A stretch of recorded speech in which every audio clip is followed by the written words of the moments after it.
Quieras, iniciamos. Ya, si quieres lo proyecto entonces. Ok.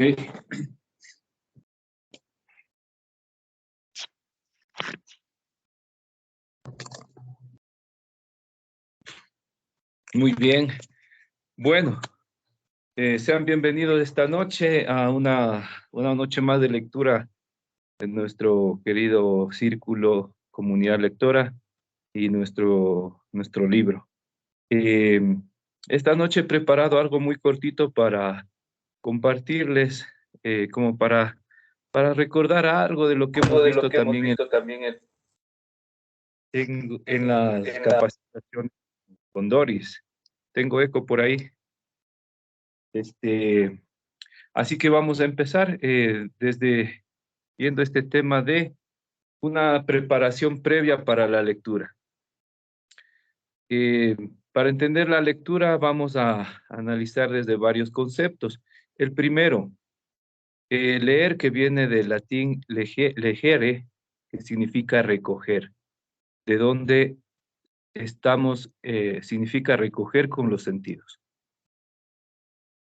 La palabra encuentro, la lectura vista desde el encuentro. Es la acción de coincidir en un tiempo y un espacio y de ir hacia adentro del alma. La lectura también es un momento de comunicarnos, un momento de comunicación amorosa, el emisor, el mensaje y el receptor. Sintetizando muchísimo lo de la contemplación para alcanzar amor de San Ignacio, es la comunicación entre el amante y el amado, en donde cada uno da mutuamente lo mejor que tiene. Y también es un modo de orar, de meditar, de reflexionar y de adquirir conocimiento y sabiduría. Para ello, se ha preparado un pequeño ejemplo, luego unas sugerencias y al final unos beneficios que nos trae la lectura. ¿Y por qué el prepararnos previamente? Vamos a la siguiente diapositiva. He puesto la imagen de un ejemplo muy conocido, digamos así, y también que está algo acorde al libro que estamos leyendo, ¿no? Tema de la pareja, las relaciones amorosas y todo este tema.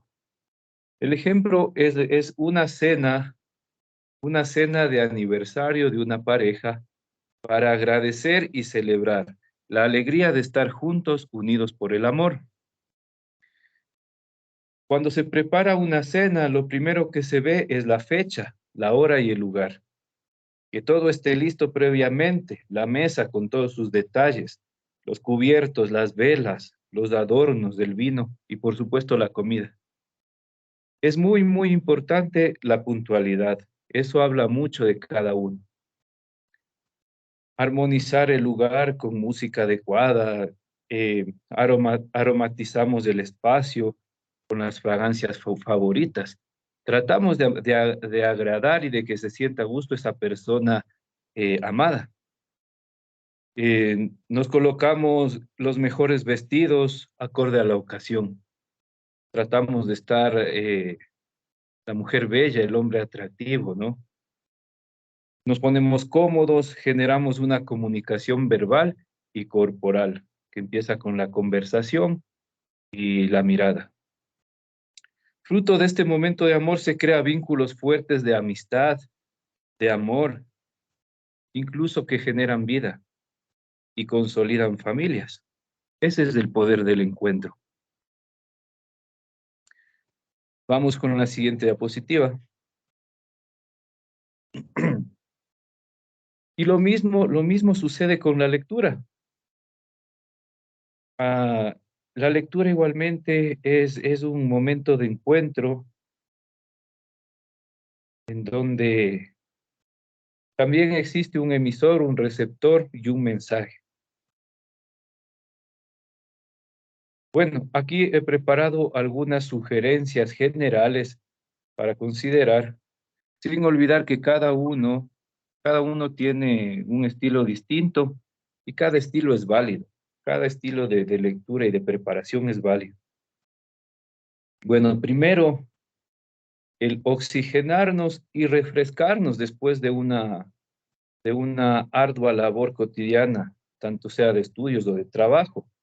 Quizá tomar una ducha, realizar ejercicio de respiración, un estiramiento o una pequeña caminata, algo que nos quite la tensión y nos relaje. Muy importante es suspender el uso del celular. La puntualidad, que todo esté listo con unos minutos de anticipación. La preparación del lugar debe ser un lugar cómodo, donde tengamos una buena postura corporal y donde haya silencio para poder concentrarnos. También la ambientación, el lugar, procuremos que tenga flujo de oxígeno,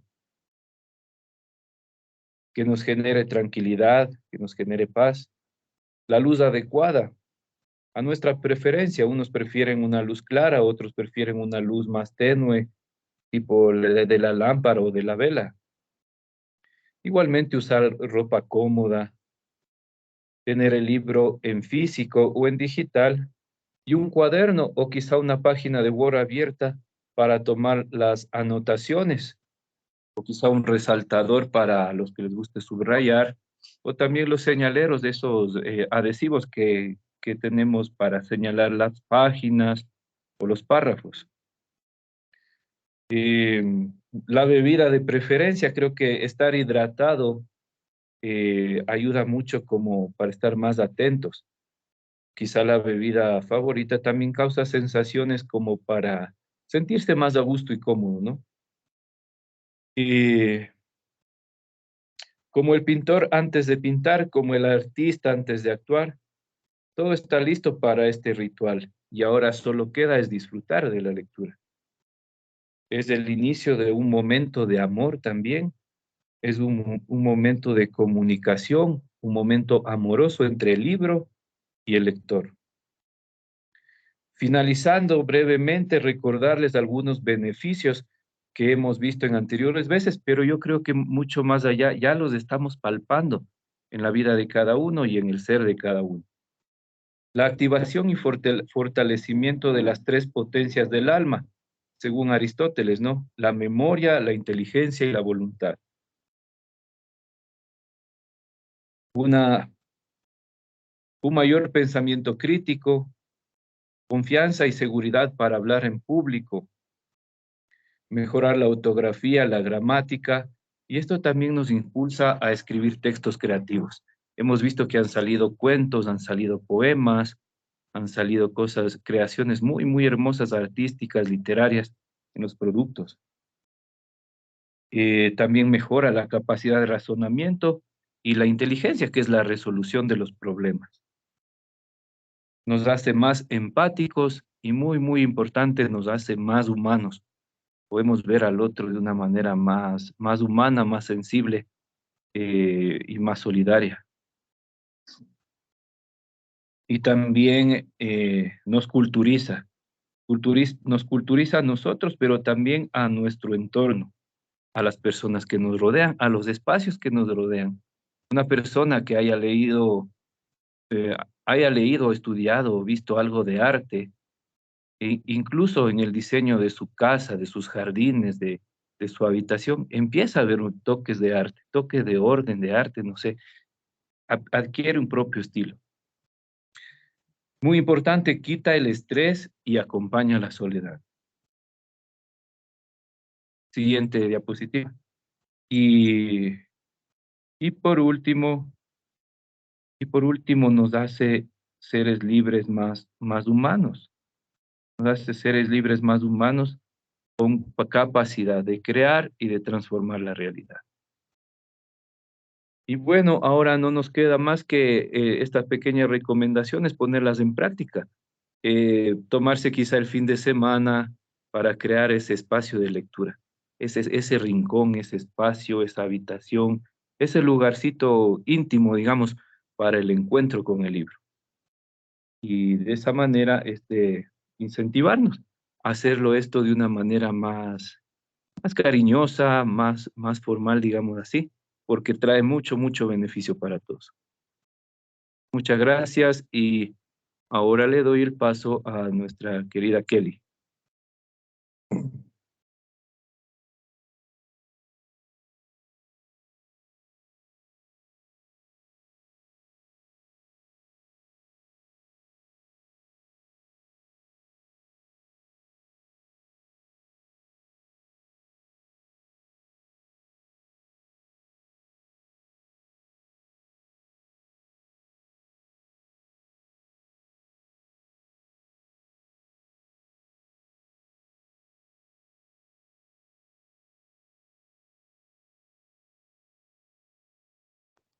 Buenas noches con todos, ¿cómo están? Bueno, ya, les voy a leer el resumen, pues como para ponernos en contexto y continuar con la lectura, ¿ya? Entonces, para recapitular un poquito, estamos en la segunda parte, el alma y el cuerpo con 29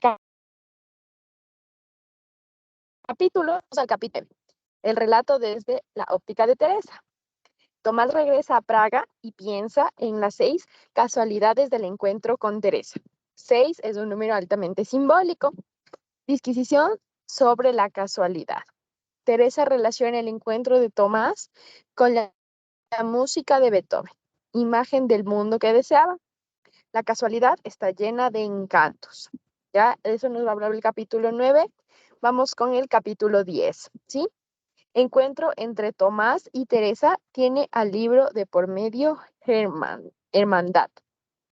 En el restaurante, Teresa se acerca a Tomás y conversan sobre el número 6, que es justo lo que nos mencionaba en el capítulo 9.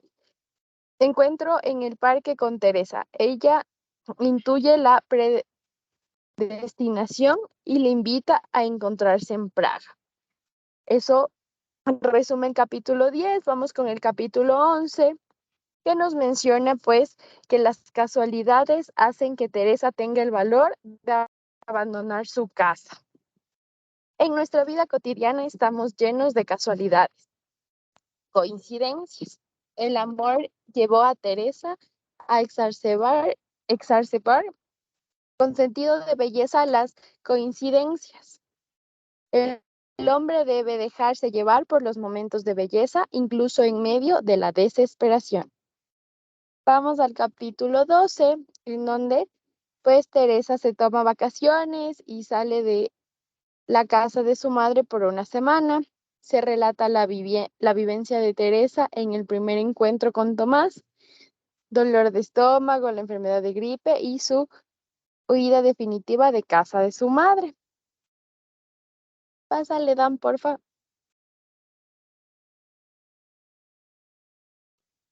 Capítulo 13.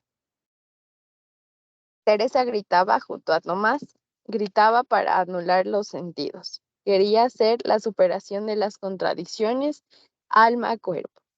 Al final dormían juntos. Teresa apretaba fuertemente de la mano a Tomás.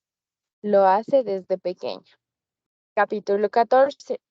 La vitalidad de Teresa tiene que ver con sus actividades de supervivencia más que con lo académico, pero no es consciente de eso. Se interesa por la fotografía y pasa a ser parte de una revista. La ayuda Sabina, amante de Tomás. Tomás siente celos por Sabina y para ella es un premio, no para Tomás. En el capítulo 15 volvemos al sueño de la piscina, el horror, la uniformidad de los cuerpos, el trauma con la madre. Otro horror, el cantar, estar alegres de despojarse del alma. El que Tomás dispare era la culminación de esa fusión total, era el volver a ser igual que todas. En el capítulo 16, pues soñaba 3 series de sueños, ¿no? El primero, el ataque de gatas, la ejecución es con variaciones, y la 3 era la vida después de muerte. Sueño no solo explícito, sino que estéticamente bello, que es lo de Freud. Vida desdoblada entre el día y la noche. Sin embargo, Tomás veía la belleza de sueños.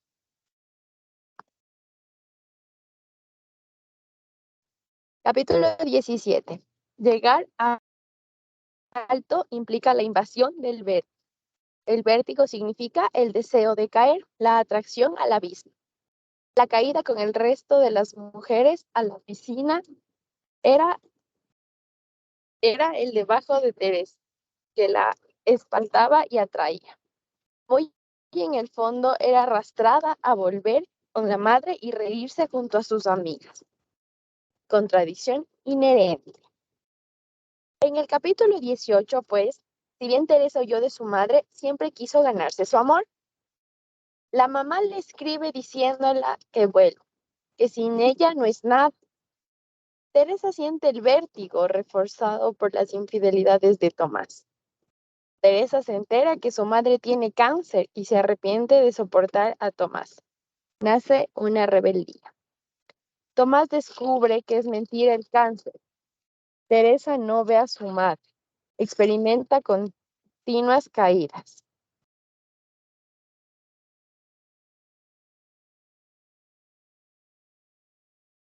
No sé si Dan tienes algo que comentar o explicar un poquito más acerca de los capítulos del resumen y si no, pues ya continuaremos con la lectura. Gracias, Kelly. Sí, creo que iniciamos, ahí está, nos habíamos quedado justamente en esa parte donde Teresa, en efecto, experimenta el vértigo, ¿no? Recordemos que el vértigo tiene una atracción fuerte, es decir, el vértigo no lo sentimos porque tengamos miedo a caer. El miedo es otra cosa muy distinta al vértigo, ¿no? El vértigo lo experimentamos porque parece que la nada nos llama, ¿no? Que el abismo nos jala. Y es lo que le pasaba a Teresa. Teresa tenía miedo de hacerse como su madre, si se recuerdan bien. Y tenía ese vértigo de volver otra vez a la situación de su madre, ¿no? Es altamente simbólico en ese sentido el 6, porque recuerden que el 6 es infancia también, es regreso. Y con el 6 se topa cuando Teresa ve la habitación de Tomás. El 6 es también el número de la Venus, ¿no? En la mitología griega. Venus matutina y Venus serotina, ¿no? Entonces, como vieron en el resumen, hay varios elementos que se van como mencionando que son importantes, ¿no? Así que bueno, nos quedamos justamente en eso. Tomás, lógicamente, llama al hospital de la madre de Teresa, se da cuenta que no tiene cáncer, que nunca ha ido al hospital, hace un año que la mamá de Teresa no va al hospital, era simplemente un chantaje. Y ahora nos encontramos ya que Teresa se queda con Tomás, ¿no? No va a visitarle a su madre. Y ahí estamos. Así que eso. Ahí le doy el paso al examen de nuevo para lectura de los capítulos.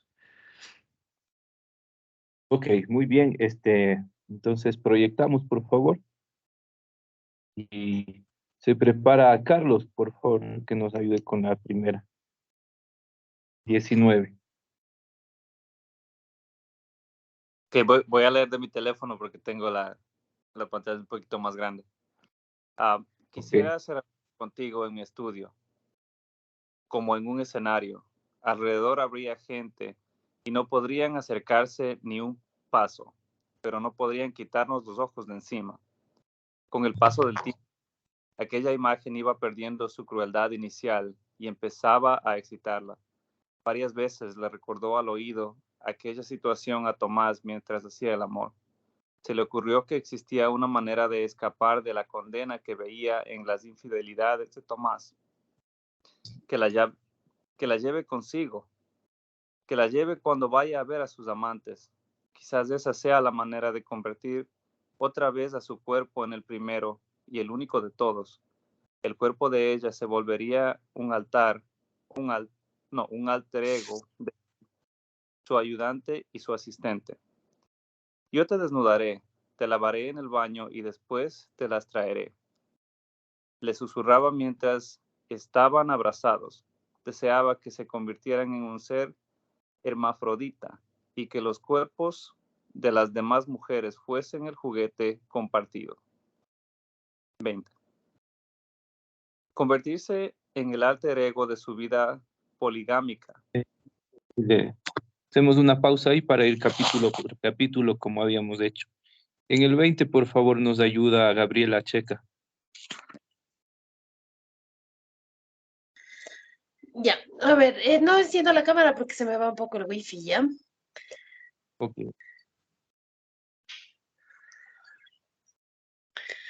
Espérame un ratito, no puedo ver. Ya, ahí sí.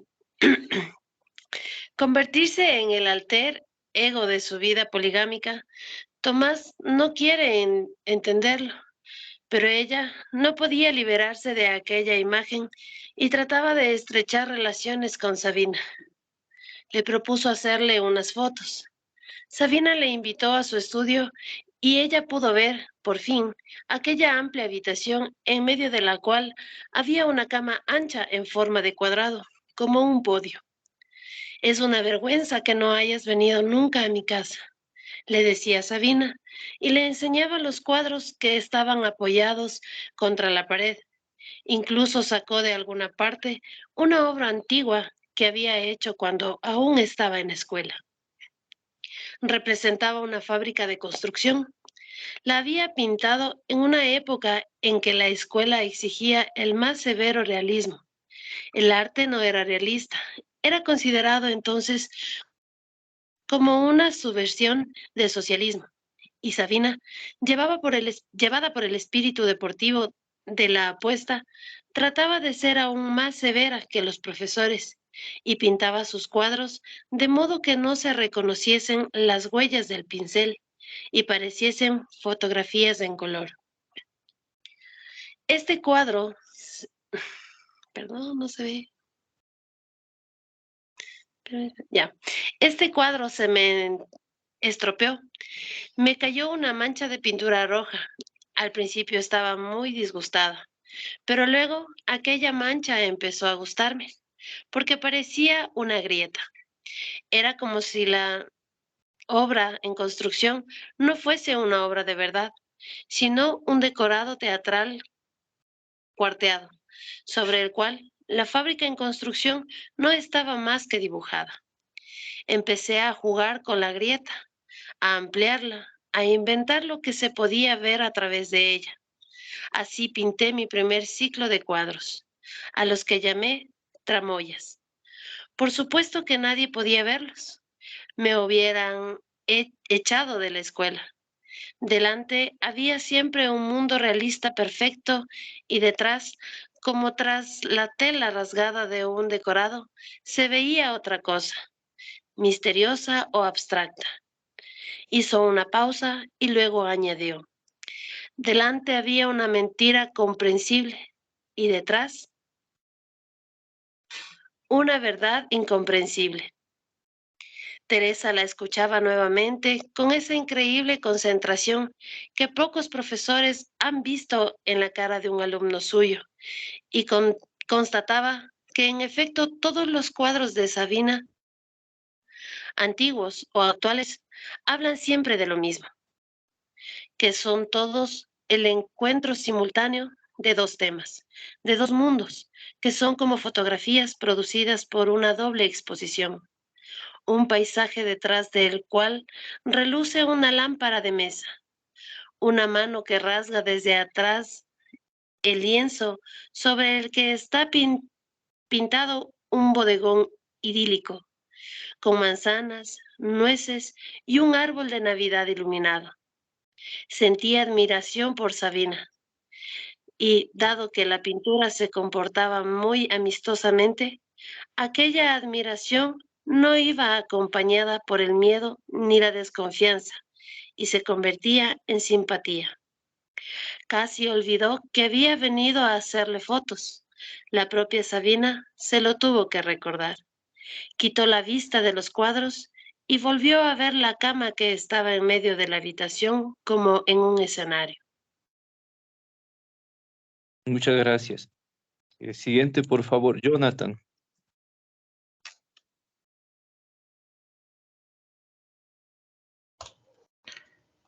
A ver. Junto a la cama había una mesa de noche y encima de ella una pieza en forma de cabeza humana, precisamente como las que emplean los peluqueros para las pelucas. Pero en aquella cabeza no había una peluca, sino un sombrero hongo. Sabina sonrió. Era el sombrero de mi abuelo. Teresa solo había visto un sombrero como aquel, negro, duro, redondo, en película. Chaplin llevaba un sombrero de esos. Sonrió, cogió el sombrero y lo estuvo examinando durante mucho tiempo. Luego dijo: ¿Quieres que te haga una foto con el sombrero puesto? Sabina se rió de aquella pregunta durante largo rato. Teresa dejó a un lado el sombrero, cogió la cámara y empezó a hacer fotos. Cuando ya llevaban casi una hora, dijo de pronto: ¿No quieres que te fotografíe desnuda? ¿Desnuda?, se rió Sabina. Y repitió Teresa valientemente su proposición. Para eso necesitamos beber algo, dijo Sabina, y abrió una botella de vino. Teresa se sentía débil, permanecía callada, mientras Sabina se paseaba por la habitación con un vaso de vino y hablaba de su abuelo que había sido alcalde de un pequeño pueblo. Sabina no le había conocido. Lo único que le había quedado de él era ese sombrero y una fotografía en la que hay una tribuna en la cual están de pie, unos al lado de otros, varios dignatarios del pueblo. Uno de ellos es el abuelo. No queda nada claro qué hacen en aquella tribuna. A lo mejor participaban en alguna celebración. A lo mejor están inaugurando un monumento a otro dignatario que también lleva sombrero hongo en las celebraciones.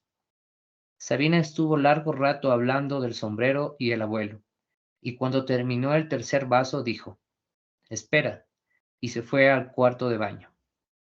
Volvió vestida con un albornoz. Teresa cogió la cámara y la apoyó contra la mejilla.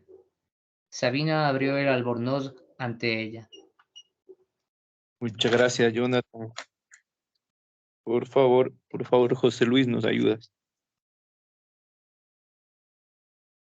Ya.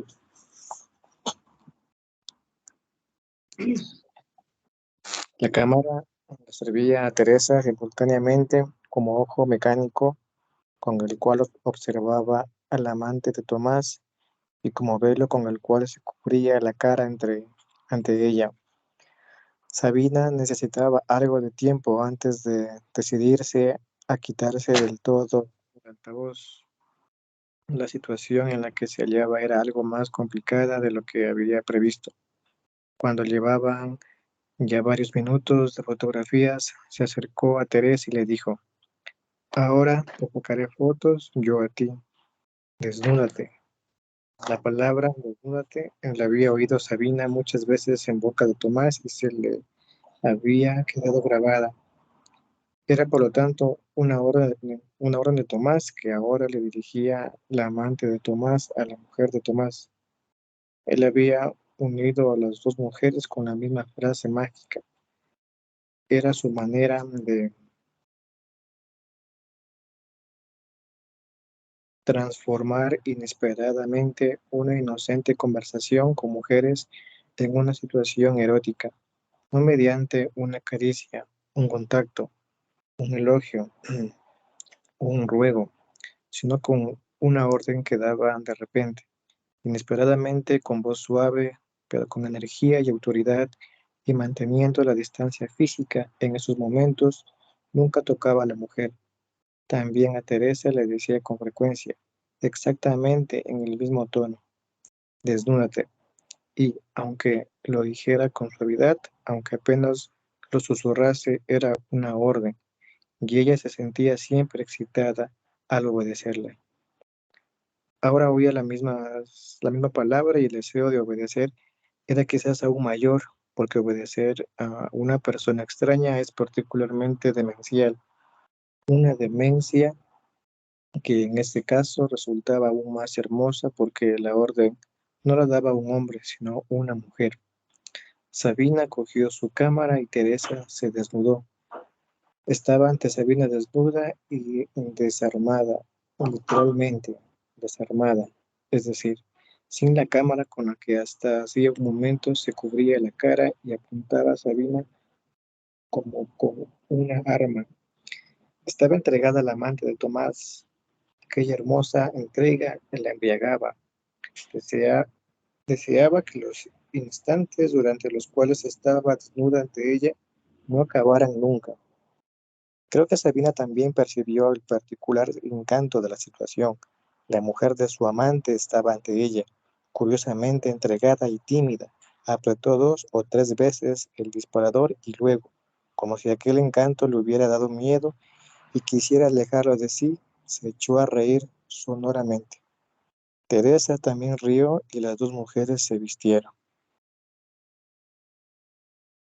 Muchas gracias, José Luis. Karina, por favor. Ok, ¿sí me escuchan? Sí, sí, muy Sí, claro. ya, chévere. Ya, todos los anteriores crímenes del Imperio ruso tuvieron lugar bajo la cobertura de una discreta sombra. La deportación del 500.000 de lituanos, el asesinato de cientos de miles de polacos, la liquidación de los tártaros de Krimka, todo eso quedó en la memoria sin documentos fotográficos y, por lo tanto, como algo indemostrable de lo que más tarde o más temprano se afirmará que fue mentira. En cambio, la invasión de Checoslovaquia en 1968 fue fotografiada y filmada por completo y está depositada en los archivos de todo el mundo. Los fotógrafos, los camarógrafos checos se dieron cuenta de que solo ellos podían hacer lo iónico que todavía podía hacerse, conservar para un futuro lejano la imagen de la violencia. Teresa se pasó 7 días enteros en la calle fotografiando a los soldados y oficiales rusos en todas las situaciones que resultaban comprometedoras para ellos. Los rusos no sabían qué hacer. Habían recibido instrucciones precisas acerca de cómo debían comportarse cuando alguien les disparase o les tirase piedras, pero nadie les había dicho qué tenían que hacer cuando alguien les apuntase con el objetivo de una cámara. Sacó un montón de carretes. La mitad de ellos se los regaló sin revelar a periodistas extranjeros. La frontera seguía abierta, los periodistas venían al menos uno por día y agradecían cualquier documento que pudieran conseguir. Muchas de aquellas fotos aparecieron en los más diversos periódicos extranjeros. Había tanques, puños amenazantes, casas semidestruidas, muertos cubiertos con ensangrentada bandera roja, blanca y azul. Jóvenes que iban en una moto a una enloquecida velocidad alrededor de los tanques y agitaban banderas nacionales con largos mástiles. Jovencitas con faldas increíblemente cortas que provocaban a los pobres soldados rusos, sexualmente hambrientos, besándose ante sus ojos con viandantes desconocidos. He dicho ya que la invasión rusa no fue solo una tragedia, sino también una fiesta del odio, llena de una extraña y ya inexplicable euforia. Muchas gracias. 24, por favor, Kelly. Claro, a ver, Teresa se llevó a Suiza unas 50 fotografías que reveló ella misma cuidadosamente con todo su arte. Fue a ofrecerlas a un gran semanario. El redactor la recibió con amabilidad. Todos los checos llevaban aún alrededor de la cabeza la aureola de su desgracia, que enternecía a los buenos suizos. La invitó a sentarse en un sillón, miró las fotos, las elogió y le explicó que ahora, cuando ya había transcurrido cierto tiempo desde los acontecimientos, no había, a pesar de que son muy hermosas, posibilidades de alguna de publicarlas. Pero en Praga nada ha terminado. Protestó e intentó explicarle en mal alemán que ahora,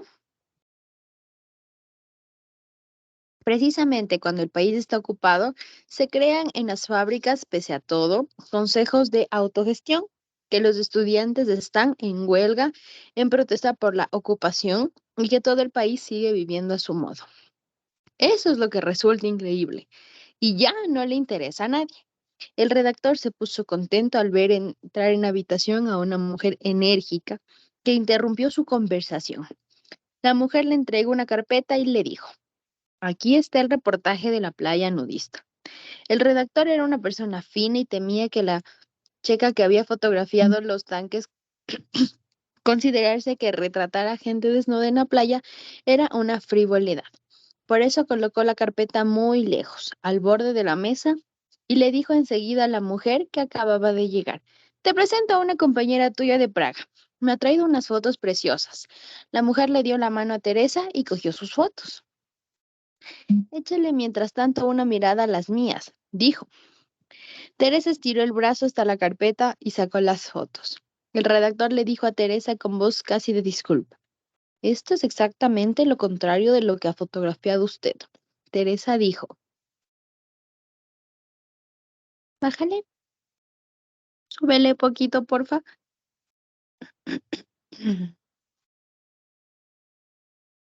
Dan, Alexao, ¿le pueden subir, por favor? Ya le subí, no se ve. No, yo no veo. ¿Será mi internet? Me quedé en Teresa, dijo.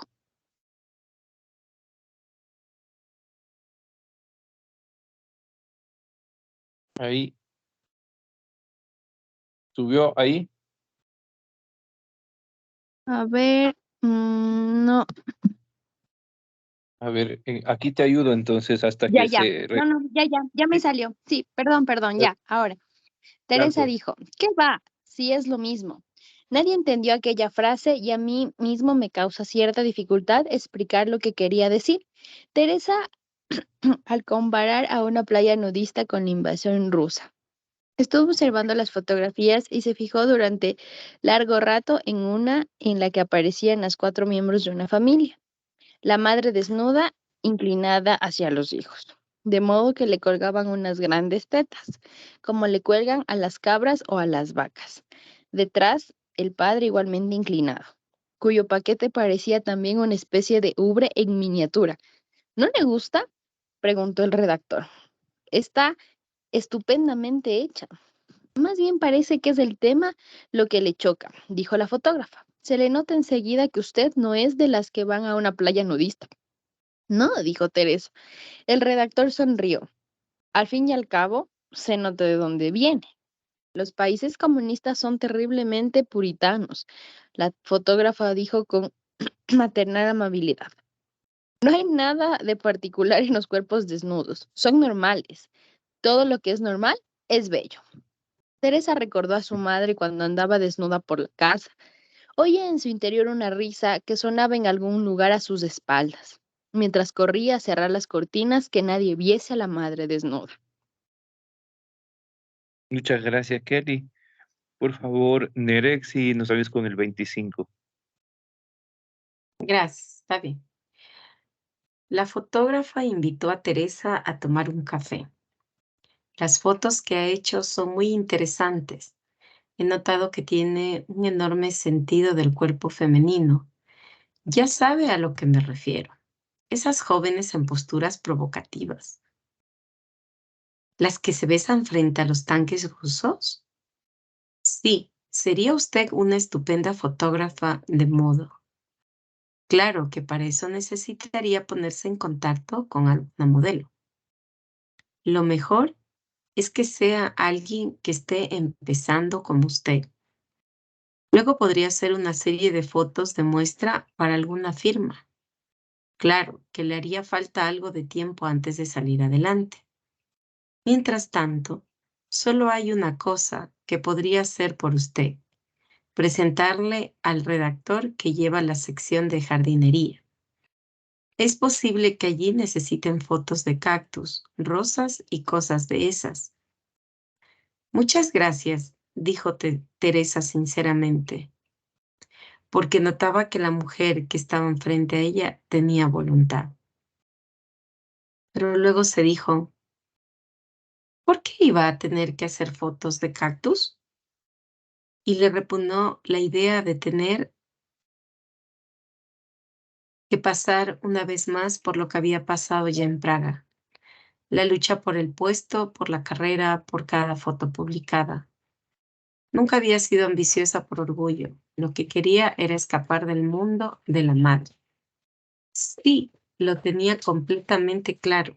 Fotografiaba con un gran ahínco, pero podía dedicar aquel ahínco a cualquier otra actividad, porque la fotografía no era más que un medio para llegar más lejos y más alto. Y vivir junto a más, dijo. Sabe, mi marido es médico, puede mantenerme. No necesito dedicarme a la fotografía. La fotógrafa dijo, No entiendo cómo puede dejar la fotografía después de haber hecho unos retratos tan hermosos. Sí, la fotografía de los días de la invasión fueron otra cosa. Aquella no las había hecho motivada por Tomás, sino por pasión. Pero no por la pasión por la fotografía, sino por la pasión del odio. Una situación así nunca volverá ya a repetirse. Además, aquellas fotografías que hizo apasionadamente, nadie las quiere ya porque no son actuales. Solo el cactus es eternamente actual. Y los cactus no le interesan. Dijo, ¿es usted muy amable? Pero prefiero quedarme en casa. No necesito un empleo. La fotógrafa dijo, ¿y se encuentra a gusto quedándose en casa? Teresa dijo, más que fotografiando cactus. La fotógrafa dijo, aunque fotografíe cactus es su vida. Si vive solo para su marido, no es su vida.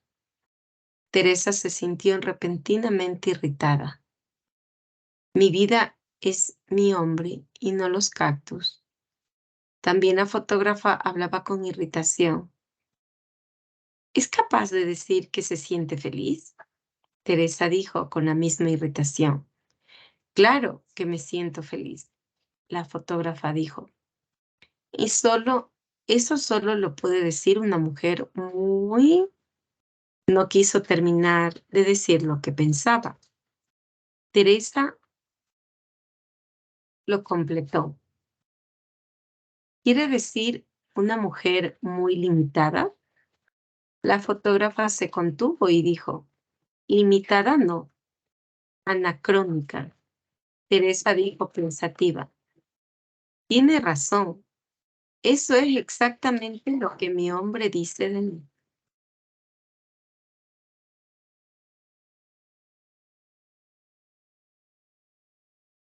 ¿Continúo? Perdón, muchas gracias, Nerexi. El 26, por favor, Nieves.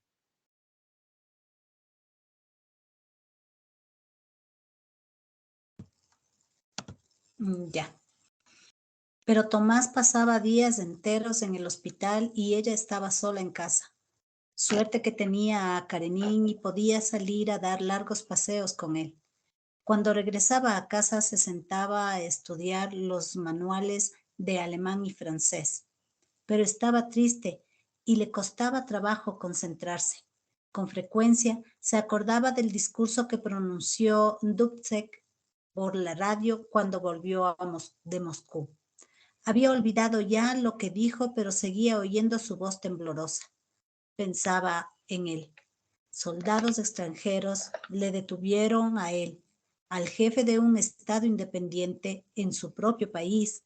Se lo llevaron, lo tuvieron 4 días en algún lugar de las montañas de Ucrania. Le dieron a entender que iba a fusilarlo como habían hecho 20 años antes con su antecesor húngaro Imre Nagy. Después lo llevaron a Moscú. Le ordenaron que se bañase, se afeitase, se vistiese, se pusiese la corbata. Le anunciaron que ya no estaba destinado al fusilamiento. Le ordenaron que siguiese considerándose jefe del Estado. Lo sentaron a una mesa frente a Brezhnev y le obligaron a negociar. Volvió humillado y habló para una nación humillada. Estaba tan humillado que no podía hablar. Teresa nunca olvidará aquellas terribles pausas en medio de sus frases. Estaba tan exhausto, enfermo, drogado, o no era más que desesperación. Aunque no quedase nada de Dubček, esas largas y horribles pausas, cuando no podía respirar, cuando trataba de recuperar el aliento ante toda la nación que estaba pegada a los receptores, esas pausas quedarán.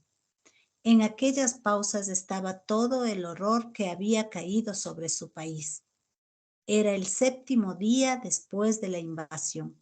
Escuchaba aquel discurso en la redacción de un diario que en aquellos días se había convertido en un periódico de la resistencia. Todos los que oían allí a Dussek lo odiaban en aquel momento. Le echaban en cara el compromiso que él había tolerado. Se sentían humillados por su humillación y su debilidad les ofendía.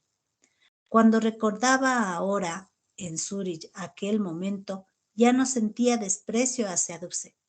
La palabra debilidad ya no suena como una condena. Cuando hay que hacer frente a un enemigo superior en número, siempre se es débil, aunque se tenga un cuerpo atlético como Dussek. Aquella debilidad que entonces le había parecido insoportable, repugnante y que los había expulsado del país, de repente la atraía. Se daba cuenta de que formaba parte de los débiles, del campo de los débiles, del país de los débiles, y que tenía que serles fiel precisamente porque eran débiles, y se quedaban sin aliento en mitad de la frase. Se sentía atraída por esa debilidad como por el vértigo, atraída porque ella sentía. De nuevo empezó a tener celos y de nuevo le temblaban las manos. Tomás lo vio e hizo un gesto que ella conocía bien.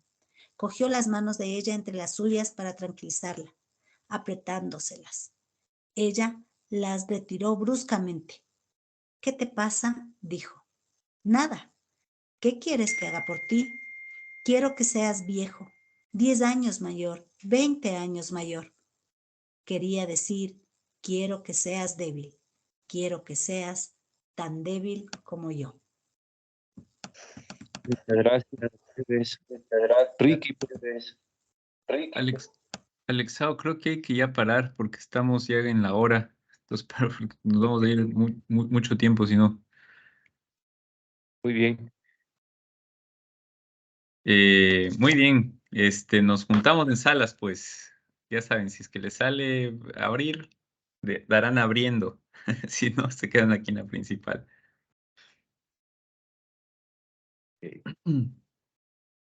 Ahí vamos. Ahí está de moderador Alexao en la 1 y en la otra Kelly. Porfis.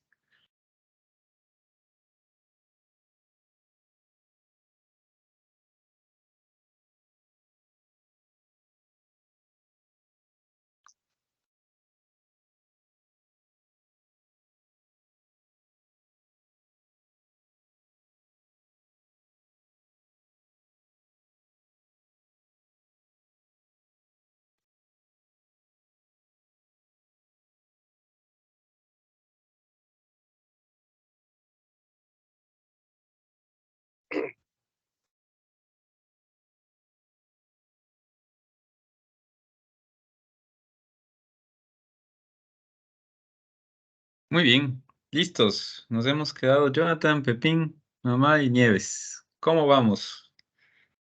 ¿Cómo le ven hasta ahora? No sé qué comentarios tengan, qué cosas por ahí les resuenan.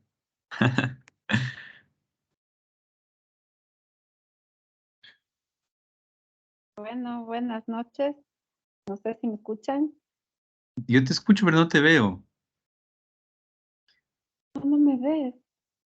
Si vuelves, apagas y vuelves a aprender. Ya voy a... O quizás solo sea yo.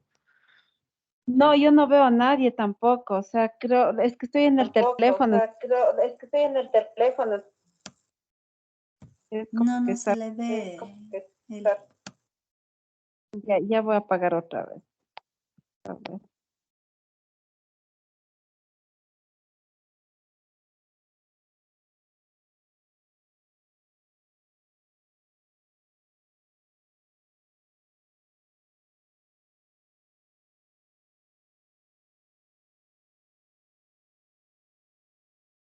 Bueno, hasta que mi mamá se pueda conectar, si hay alguien más que quisiera aportar algo. ¿Cómo vamos?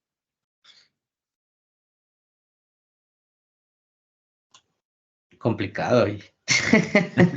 ¿Cómo así? Justo, difícil iba a decir yo también. O sea, me llama la atención esta decisión de Teresa, ¿no? De ir con Sabina y claro, es una forma de seducirse, yo lo veo así, donde ella fue con una intención, tal vez con miedo, pero resultó que como que le gustó, ¿no? Se sintió incluso, dijo que la orden que le daba a Sabina de decirle: "Quítate la ropa o desnúdate", o algo así, le escuchaba como lo mejor, ¿no? Como algo dulce, como algo, cariñoso, no sé.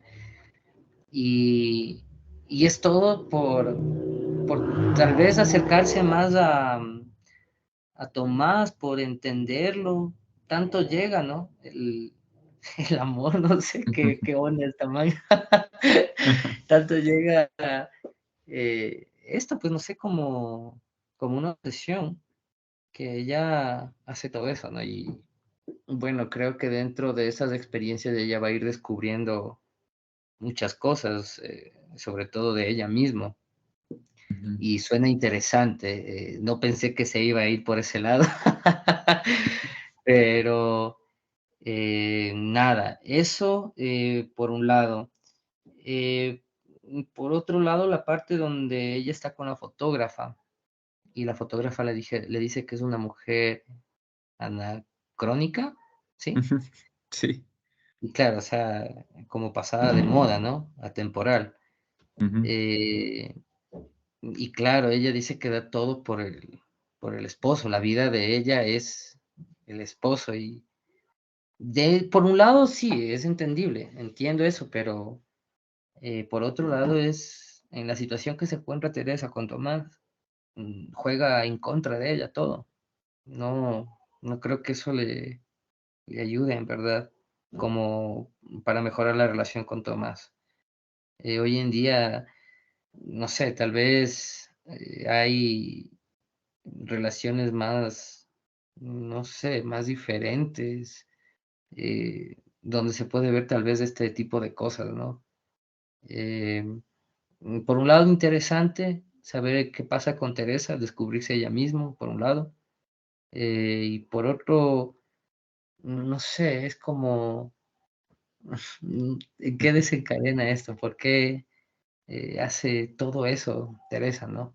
Mm. Es nada más. Gracias, Jonathan. Sí, yo hago mucha sintonía contigo porque recordemos que toda esta parte se llama el cuerpo y el alma, ¿no? Recuerden que el capítulo poco tiene como este sentido y si se han dado cuenta, toda la narración estamos como asistiendo mediante los ojos de Sabina, es decir, inclusive se han repetido eventos que ya nos contó Tomás, como los sueños, como los encuentros en la cafetería, y todo eso lo estamos viendo desde otra perspectiva, la de Sabina, ¿no? Perdón, la de Teresa. Y a mí me llama la atención, yo hago sintonía contigo, te decía, porque hay como una especie de exploración de parte de Teresa con el cuerpo, ¿no? Es decir, hay un peso en Teresa bien fuerte con el cuerpo, ¿no? El cuerpo, recuerden que le confronta con la madre, el cuerpo le confronta con lo que ella sufrió de niña, el cuerpo le confronta con un montón de cosas. Y yo me ponía a pensar hoy día, viéndole a Teresa desnuda frente a Sabina, es verdad, el cuerpo nos confronta bastante, ¿no? Hay como una especie de historia en el cuerpo de cada uno. Hay opresiones también en el cuerpo, ¿no? Recordemos que el cuerpo también representa lo estético de la persona en muchas ocasiones y en muchas culturas. Es muy importante, ¿no? Sobre todo en esta sociedad actual que se cuida tanto lo estético. Y también representa nuestros orígenes, nos parecemos mucho a nuestros padres, ¿no? Es interesante y el simbolismo del sombrero, el bombín de Sabina, que representa el anacronismo también de lo antiguo y la descendencia del abuelo, también me parece muy, muy bonito que Teresa haya hecho como match ahí, ¿no? Em, entonces, me parece que hay como una exploración del cuerpo, eso me llama mucho la atención. Y lo otro también, la defensa de Teresa por Tomás, yo no sé hasta qué punto tenga que ver también con una defensa por un rescate que ella busca de sí misma, ¿no? Es como que Tomás ha venido a rescatarle a ella, ¿no? La siento como una figura de rescate. Claro que no es una relación, yo podría llamarla amorosa en el sentido de la palabra, pero bueno, Eso es como lo que me llama la atención y lo que también al escucharte se me viene, pues, ¿no? Eso. No sé si por ahí alguien más quisiera darle un feedback o qué le parece o cómo va. Es unido con toda la guerra, ¿no? Que está alrededor también, porque estamos en plena invasión rusa, con toda la violencia, los tanques y bueno, un montón de cosas. Lo que dices, sí.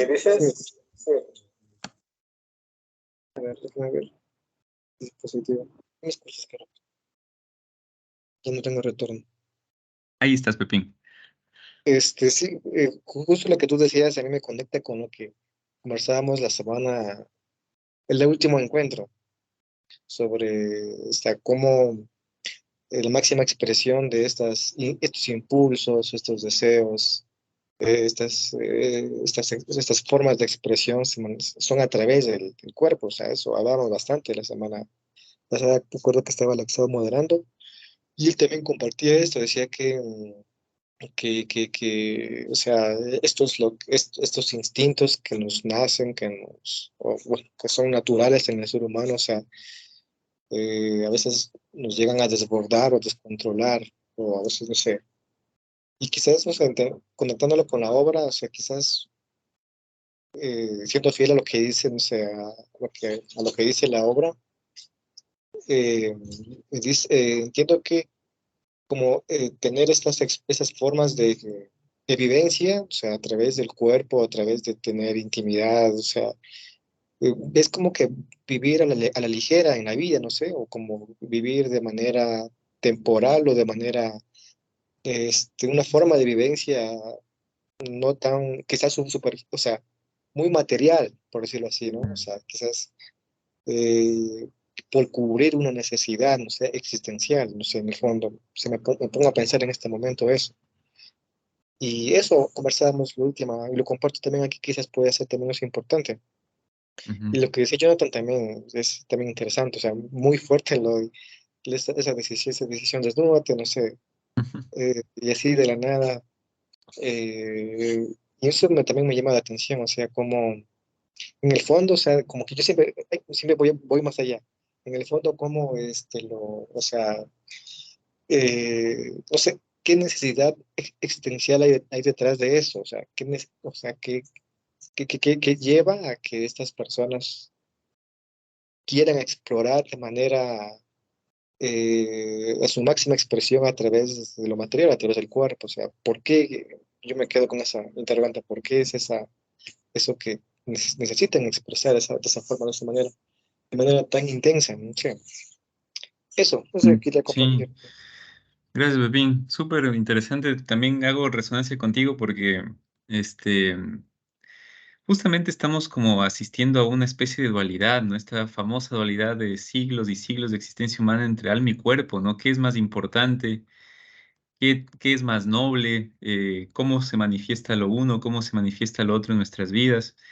Y a mí me llama la atención ahora que te escucho hablar también. Recuerdo estos episodios de Teresa reconoce, o por lo menos el autor, el narrador omnisciente, que es el autor mismo, reconoce que Teresa en el fondo lo que busca ocultándose, o sea, su cuerpo también es un poco ocultar el alma, ¿no? Como todo lo que trae el cuerpo, todo lo que muestra el cuerpo, como tú decías, este cuerpo que saca, que muestra cosas internas, también creo que en parte es como es sentir o percibir en Teresa esta unión que tiene fundamental con su historia de vida y con su cuerpo, ¿no? Entonces, hay una cosa bien bonita ahí porque yo creo que nos invita como a reflexionar en eso, ¿no? ¿Cómo deconstruimos esto? Y lo otro, esto que tú decías, ¿qué le lleva a hacer eso? Es interesantísima la pregunta, pero creo que tiene que ver en parte con su infancia, en parte con sus exploraciones, ¿no? En parte, no sé, creo que hay varios elementos ahí que podríamos como topar, que me parecen súper chéveres. Y sí, sí, seguirle como andando, ¿no? Seguir como andando. Gracias, Pepín. No sé, mamá o Nieves iban a decir algo, me parece. Dale, Bueno, Nieves. yo sí que francamente me pierdo en esto. Yo sí ando bien perdida. Bueno, por una parte pienso que ese desnúdate a ella no le sorprendió mucho, no por porque no se sorprendió, más bien, o sea, se dio a eso, ¿no? Dijo, bueno, o sea, ¿qué pierdo? Pero me parece que para ella no era tan descabellado mostrar su desnudez porque lo vivió con su mamá, ¿no? Y aunque a ella le avergonzaba eso, con Sabina es diferente porque era como que no era ella misma la que estaba desnudándose, ¿no? Sino más bien una manera de demostrar que, que no le tenía miedo a Sabina. Yo así pienso, ¿no? Que como que ella estaba con la amante de su esposo. Y entonces le voy a demostrar que yo no tengo miedo y que mi cuerpo es tan hermoso como el de ella. Pienso yo que se desnudó para demostrarle a ella que soy igual, ¿no? Estamos en las mismas condiciones. Pienso yo que por ahí ella pudo haber sentido esa seguridad para desnudarse sin ninguna vergüenza, ¿no? Sin ningún temor. Y se sintió tal vez fuerte en esos momentos con Sabina, ¿no? Descubrirse que son iguales, ¿no? Que están a la par. Eso por esa parte de la desnudez, lo mismo con las fotografías, ¿no? Como que a los otros les interesaba más la playa nudista que lo que estaba pasando con la guerra. Y ella, la respuesta de ella que le dice es lo mismo. Cuando le dice que son hermosas igual a las otras, es lo mismo ver esos cuerpos desnudos, hermosos, considerados así, como lo que está diciendo usted de mis fotografías, que es hermoso también, ¿no? Y que son al mismo tiempo, puede sorprender tanto la guerra como estos cuerpos, ¿no? Que pueden tener muchas cosas en común, ¿no? No sé cuáles todavía estoy tratando de pensar que, pero el que ella le conteste eso, ella se sentía segura de su trabajo y de que podía encontrar algo bastante interesante en las fotografías que ella hizo, ¿no? A la final también encontró la otra fotógrafa que había ahí dos mujeres que se estaban, creo, frente a un tanque besándose o algo así, Sí, dice, sí. ¿no? Entonces, o sea, son cosas interesantes y ella creo que en ese sentido dijo, sí, es lo mismo, ¿no? Porque puede ser las dos cosas, tener cosas bastante interesantes que descubrir. Y esto de la debilidad me llamó bastante la atención porque en el transcurso de todo de lo que ella estaba viviendo, no se sintió débil mientras estaba realizando lo que ella quería. Pero cuando se topa con Tomás, vuelve a sentirse débil, ¿no? Vuelve a sentirse débil, vuelve a sentir celos, vuelve a sentir, dice aquí que como el vértigo, ¿no? O sea, como que siente, se siente atraída para ser débil o demostrar debilidad, ¿no? Dice, ella misma se sentía débil y empezó a sentir celos, a temblarle las manos y todo, ¿no? Entonces, tal vez es una manera de atraer la atención de Tomás, el hacerse ver débil, para que él, no sé, no sé si de manera ella quiera decir, oh, pobrecita, y voy a hacer algo por ella, no sé si La eso es lo que compasión, quiere. ¿no? Compasión, ¿no? Ajá, exacto, eso de la compasión. Pienso, porque en todo el transcurso ella estaba firme, se sentía segura, tanto con Sabina como con la fotógrafa y con el editor y todo, o sea, ella bien segura de ella, pero llega con Tomás y como que se desploma, ¿no? Se hace débil y se deja arrastrar por esa debilidad, porque es como el vértigo, igual ella con la debilidad, ¿no? Se hace débil también. Entonces, no sé si es para atraer la compasión de Tomás y que él esté preocupado o atento de ella. Creo que eso es lo que yo Gracias, Nieves. capto. Quizá invitarles ahora que Nieves saca estos. Perdón, se cortó el micro. Hay una relación, ¿no? Recordemos que, solo como para volver a traer algunas escenas de lo que hemos leído. recuerden que el vínculo de unión entre Tomás y Teresa es un libro, ¿no? Y ese libro representa una especie de hermandad, dice ella. O sea, es como el símbolo de una hermandad secreta, ¿no? De una hermandad de personas que, bueno, que leen, que viven una vida un poco distinta, ¿no? Y a la vez esa hermandad también le ubica a Teresa como en una especie de salvación, le da a entender que es como un salvador, incluso Teresa es la que se acerca a Tomás y hablan, no nos olvidemos tampoco del destino, ¿no? Y la predestinación y después las casualidades y las casualidades que se convierten en azares y las azares en amor. Y justo en el momento del encuentro entre Teresa, ya hablamos de la perspectiva, suena Beethoven, ¿no? Que era como su símbolo de salir del mundo donde ella estaba.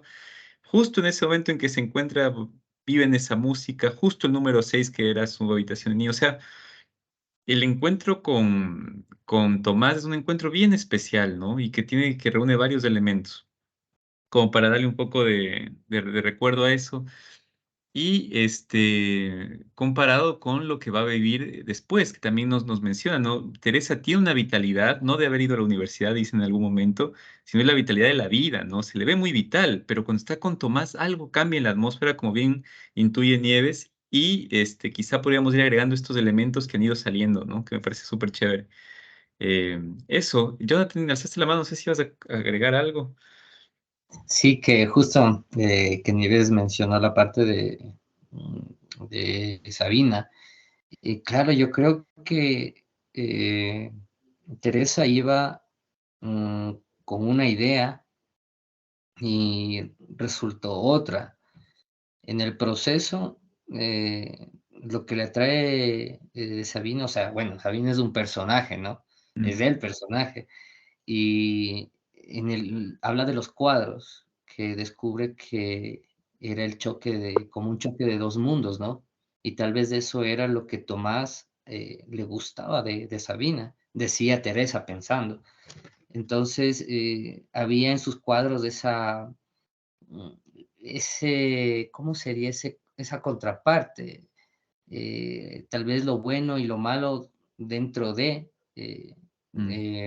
tal vez, yo qué sé, cuando es tapado o simulado por lo bueno, lo malo o lo podrido estaba detrás, ¿no? En los cuadros de ella. Y de esa forma, pues, se fue descubriendo. Me llama la atención cuando empezamos a leer esta parte, porque en su intimidad, Teresa le susurra a Tomás que para la próxima vez ella quiere estar presente cuando esté con sus amantes y que incluso ella le va a bañar y le va a alistar para ella retirarse y traérselas.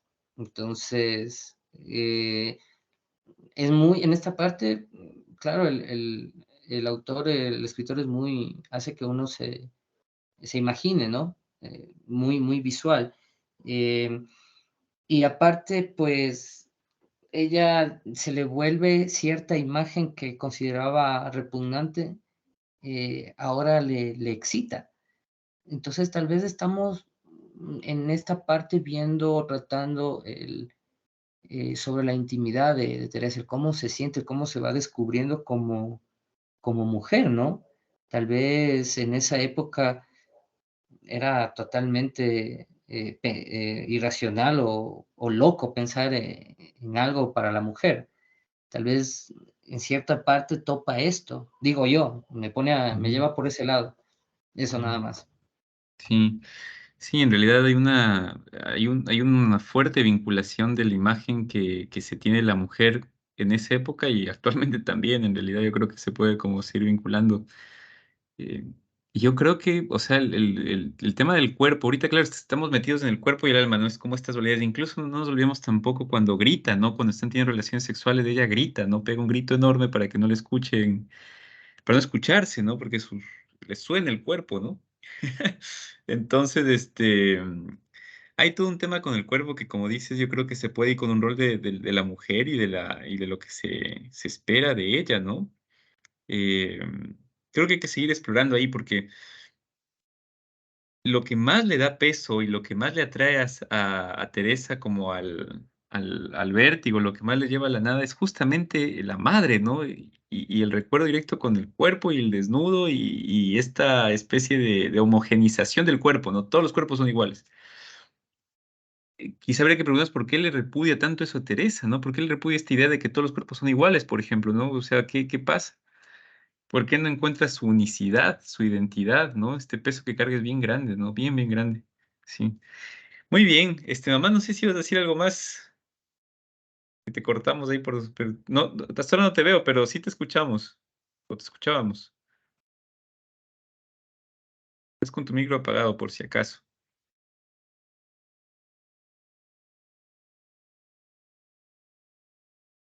No, parece que ya no está.